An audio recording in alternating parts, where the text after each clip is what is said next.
నమస్తే welcome to special focus అభిమానంతో పాటు మన అవసరం క్రియేట్ చేయాలి అప్పుడే విజేతగా నిలిచేది నితీష్ కుమార్ కి పక్కాగా సరిపోయే మాట ఇది వయసు అయిపోయిందన్నారు ఈసారి కష్టమే అని తేల్చేశారు కుర్సీ కుమార్ అంటూ మీమ్స్ వేశారు ఇవన్నీ దాటి ఆయన దూసుకుపోతున్నారు 10వ ముఖ్యమంత్రిగా ప్రమాణ స్వీకారం చేశారు బిహార్ కా బాద్షా అనిపించారు పాటలీపుత్ర రాజకీయాల్లో ఎదురు లేని రాజుగా మిగిలారు 10 సార్లు ముఖ్యమంత్రి 20 ఏళ్లు బాధ్యతలు అసలు నితీష్ కుమార్ జర్నీ ఎలా సాగింది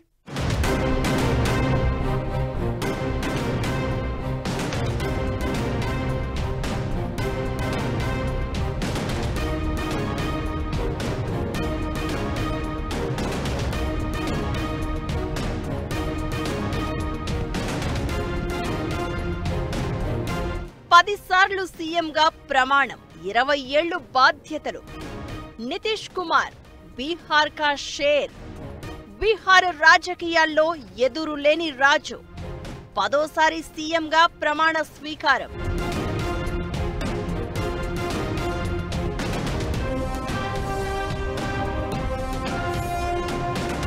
ఎన్నికల ముందు నితీష్ పై చాలా విమర్శలు అన్నింటినీ దాటి ఎలా దూసుకెళ్లారు పొత్తులు మార్చి రాజకీయాలను ఏలిన లీడర్ సీఎంగా నితీష్ 20 ఏళ్ల జర్నీ ఎలా సాగింది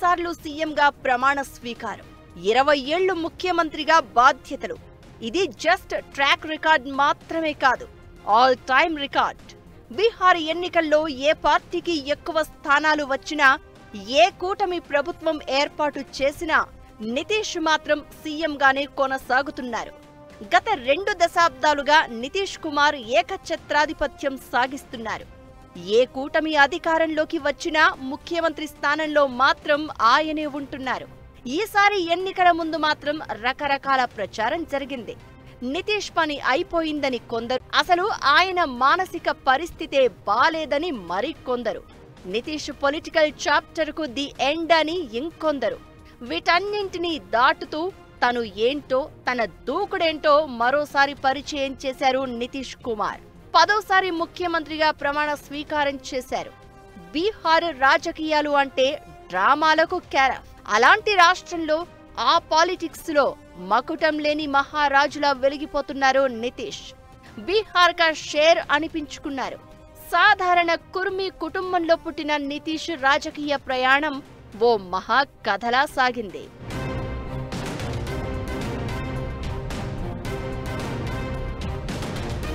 నితీష్ కుమార్ను తిట్టేవాళ్లు కొందరు పొగిడేవాళ్లు మరికొందరు అయితే సీఎంగా మాత్రం అందరూ యాక్సెప్ట్ చేశారు అది ఆయన ప్రత్యేకత 2025 అసెంబ్లీ ఎన్నికలే నితీష్ కుమార్ దాదాపుగా చివరి ఎలక్షన్ అయితే ఈ ఎన్నికల ముందు ఆయన మీద వినిపించిన విమర్శలు అన్ని ఇన్ని కావు ఫల్టూ చాచా కుర్సీ కుమార్ మానసిక అసమర్థుడు ఇలా నితీష్ ను టార్గెట్ చేస్తూ చాలా విమర్శలు వినిపించాయి వీటన్నింటినీ దాటుకుని 10వ ముఖ్యమంత్రిగా బాధ్యతలు అందుకున్నారు నితీష్ ఓ కూటమి ఆధిక్యంలో ఉన్నా ఏ పార్టీకి ఎక్కువ సీట్లు వచ్చినా సీఎం అయ్యేది మాత్రం నితీష్ కుమారే గత 2 దశాబ్దాలుగా బీహార్లో కనిపిస్తున్న సీన్ ఇదే రాజకీయం తనకు ఎంత అవసరమో రాజకీయానికి తన అవసరం అంతకు మించి క్రియేట్ చేసుకున్న లీడర్ ఆయన అందుకే ఎన్ని పొత్తులు మార్చినా ఎన్ని కూటముల నుంచి జంప్ చేసినా సీఎంగా ఆయనే ఉన్నారు ఉంటున్నారు కూడా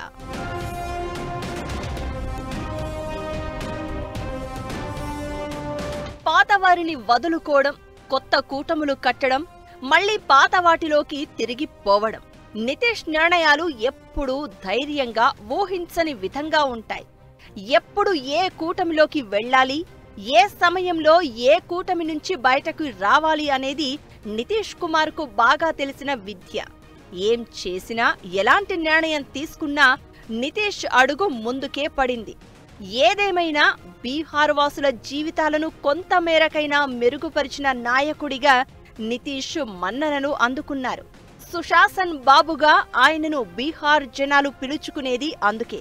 రాష్ట్రంలో వైద్య, విద్యా ప్రమాణాలను మెరుగుపరిచారు. ఒకప్పుడు బీహార్ అంటే హర్రర్ అనే ఒపీనియన్ ఉండేది దేశంలో చాలా మందికి. అలాంటి అభిప్రాయాన్ని మార్చేశారాయన. అవకాశవాది అని కొందరు, రాజకీయ కింగ్ మేకర్ అని మరికొందరు అభిప్రాయాలు వినిపించినా అధికారం కోసం ఎవడైతే తనకేంటి అనే పంథాలో కనిపిస్తూ ఉంటారు నితీష్. ఒకానొక సమయంలో పీఎం మోదీనే ధిక్కరించారు. ఇన్ని చేసినా ఆయనే బీహార్ కా షేర్గా ఉన్నారు.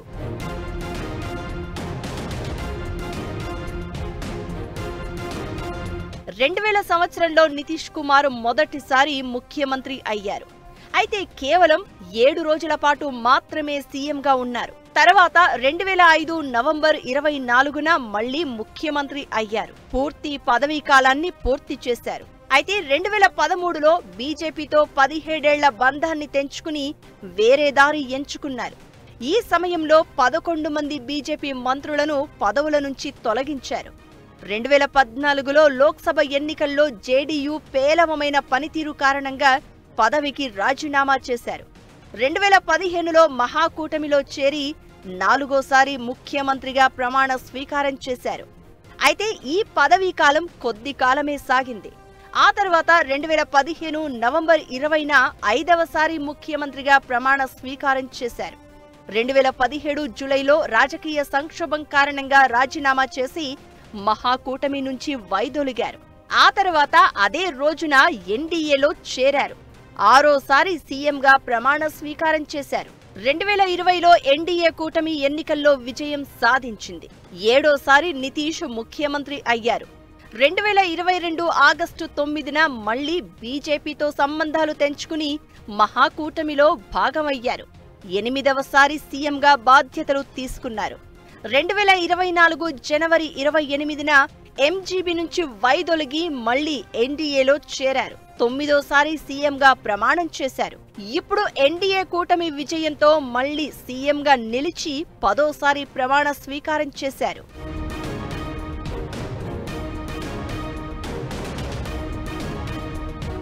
పొత్తు ఎవరితో అయినా, భాగస్వామ్యం ఏ కూటమిలో అయినా ఎప్పుడూ తన సీటును మాత్రం కోల్పోకుండా జాగ్రత్తలు తీసుకున్నారు నితీష్.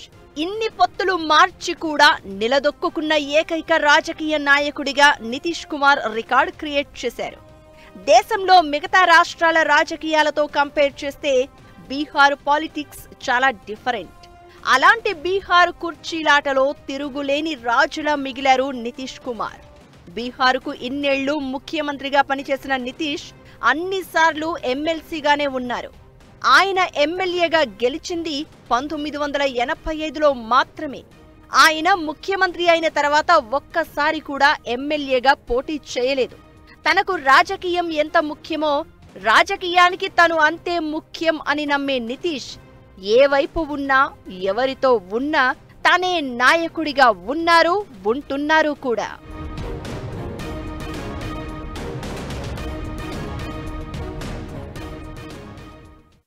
సుదీర్ఘకాలం ముఖ్యమంత్రిగా పనిచేసిన నితీష్ కుమార్ బీహార్ రాజకీయాలపై తనకంటూ స్పెషల్ మార్క్ క్రియేట్ చేశారు. పార్టీలతో పొత్తులు మార్చినా, కూటములతో భాగస్వాములు మార్చినా సరే బీహార్ రాజకీయాల్లో అనివార్యమైన శక్తిగా ఎదిగారు. అసలైన పొలిటికల్ జర్నీ ఎలా మొదలైంది? నితీష్ కుమార్ని స్పెషల్ లీడర్గా నిలబెట్టిన అంశాలేంటి? ఇప్పుడు 10వసారి ముఖ్యమంత్రిగా బాధ్యతలు స్వీకరించారు సరే, మరో 5 ఏళ్లు ఈయన సీఎంగా కొనసాగే పరిస్థితి ఉందా? బీహార్ రాజకీయాలపై జరుగుతున్న చర్చ ఏంటి?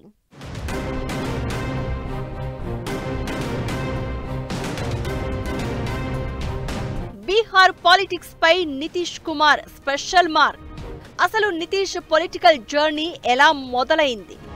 నితీష్ ని స్పెషల్ లీడర్ గా నిలబెట్టిన అంశాలేంటి?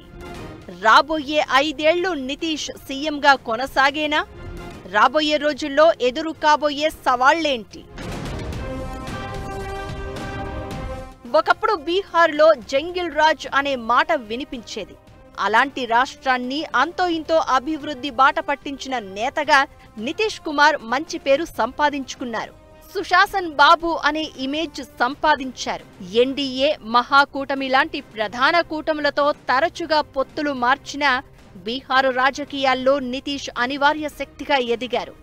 ఎవరు నితీష్తో ఉంటారో వారే గెలుస్తారనే అభిప్రాయాన్ని రాష్ట్ర రాజకీయ వర్గాల్లో బలంగా నాటారు. రాజకీయ చతురతతో తాను ఏ కూటమిలో ఉంటే ఆ కూటమికి ఓట్లు బదిలీ చేయగలిగే సామర్థ్యం పొందారు. ఇప్పుడు 10వ ముఖ్యమంత్రిగా ప్రమాణ స్వీకారం చేసి సరికొత్త చరిత్ర క్రియేట్ చేశారు.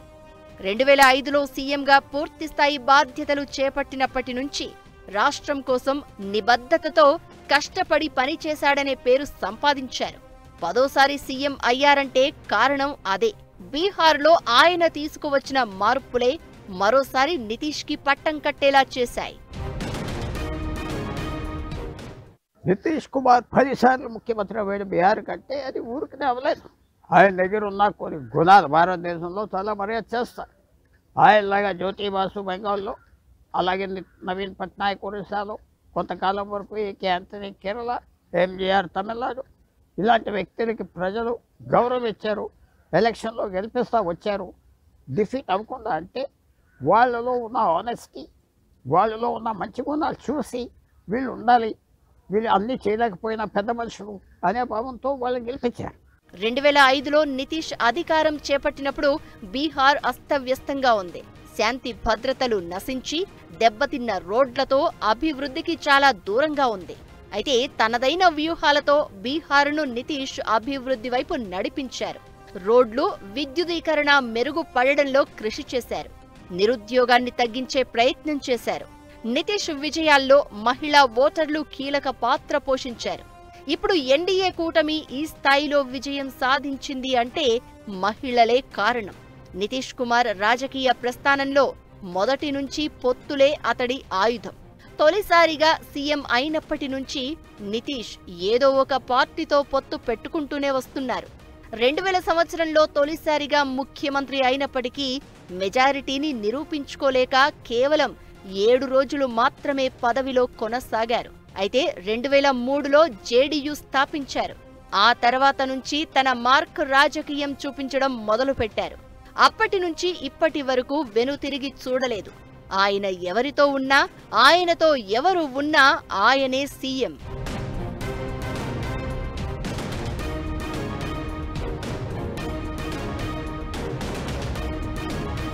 బీహార్ రాజకీయాలు చాలా విచిత్రంగా ఉంటాయి.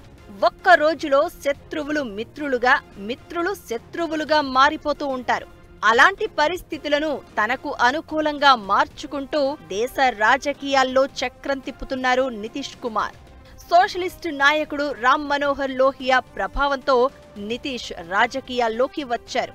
1977, 1980 ఎన్నికల్లో పోటీ చేసి ఓడిన నితీష్ 1985లో తొలిసారి అసెంబ్లీకి ఎన్నికయ్యారు. మొదట్లో ఆర్జేడీ అధినేత లాలూ ప్రసాద్ యాదవ్కు సన్నిహిత సహచరుడిగా ఉన్నప్పటికీ తర్వాతి కాలంలో వారి మధ్య విభేదాలు వచ్చాయి. 1994లో లాలూ యాదవ్కు వ్యతిరేకంగా జార్జ్ ఫెర్నాండెజ్ నాయకత్వంలో సమతా పార్టీని స్థాపించడంలో నితీష్ కీలక పాత్ర పోషించారు. ఆ తర్వాత సమతా పార్టీ బీజేపీతో పొత్తు పెట్టుకున్నప్పుడు వాజ్పేయి ప్రభుత్వంలో నితీష్ కేంద్ర మంత్రిగా పనిచేశారు. ఆ తర్వాత తన మార్క్ వ్యూహాలతో ఆర్జేడీని ఢీకొడుతూ వరుసగా బీహార్ ముఖ్యమంత్రిగా కొనసాగుతూనే ఉన్నారు. వ్యూహాత్మక ఎత్తుగడలు, రాజకీయ చతురతకు కేరాఫ్గా నిలిచిన నితీష్ ప్రతి అవకాశాన్ని ఆయుధంగా మార్చుకున్నారు. అధికారం కోసం కొత్త దారులు వెతుక్కున్నారు. అయితే నితీష్ కుమార్ 10వ ముఖ్యమంత్రిగా ప్రమాణ స్వీకారం చేయడం బీహార్ రాజకీయాల్లో మరోసారి సంకీర్ణ పాలనకు నాంది పలికినట్లయింది. అయితే 5 ఏళ్ల పాటు ఆయనే సీఎంగా కొనసాగుతారా అనే చర్చ కూడా జరుగుతోంది. బీహార్లో అధికారంలో ఉన్న ఎన్డీఏ కూటమిలో బీజేపీ అతిపెద్ద భాగస్వామిగా అవతరించింది. దీంతో ముఖ్యమైన విధాన నిర్ణయాలలో కొత్త సమీకరణాలు కనిపించే అవకాశాలు లేకపోలేదు అనే అభిప్రాయాలు వినిపిస్తున్నాయి. ప్రధాని మోదీ, కేంద్ర మంత్రి అమిత్ షా ఎప్పుడు ఎలాంటి నిర్ణయం తీసుకుంటారో అంచనా వేయడం కష్టం. తాము నమ్మిన సిద్ధాంతం కోసం మోదీ, అమిత్ షా ద్వయం ఎంత దూరమైనా వెళ్లే రకం. ఇలాంటి పరిస్థితుల్లో నితీష్ పాలనా మార్క్ ఎన్డీఏ ప్రభుత్వానికి అతిపెద్ద సవాల్గా మారే అవకాశం ఉంటుంది అనే చర్చ జరుగుతోంది. ఇలాంటి పరిస్థితుల్లో ఆయన 5 ఏళ్లు సీఎంగా కొనసాగుతారా లేదా అనే చర్చ ఇప్పటి నుంచే మొదలైంది.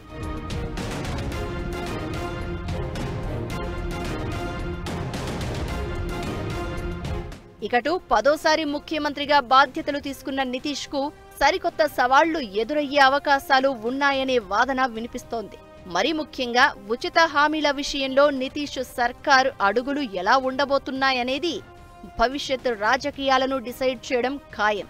బెంగాల్తో పాటు కేరళ, తమిళనాడు, అస్సోం రాష్ట్రాల్లో ఎన్నికలు జరగనున్నాయి. వీటిలో బీహార్ పొరుగు రాష్ట్రం బెంగాల్ను ప్రతిష్టాత్మకంగా భావిస్తోంది. దీంతో బీహార్లో హామీల అమలు అనేది కీలకంగా మారనుంది. దీంతో ఎన్డీఏ సర్కారు అడుగులు ఎలా ఉంటాయన్నది హాట్ టాపిక్ అవుతోంది.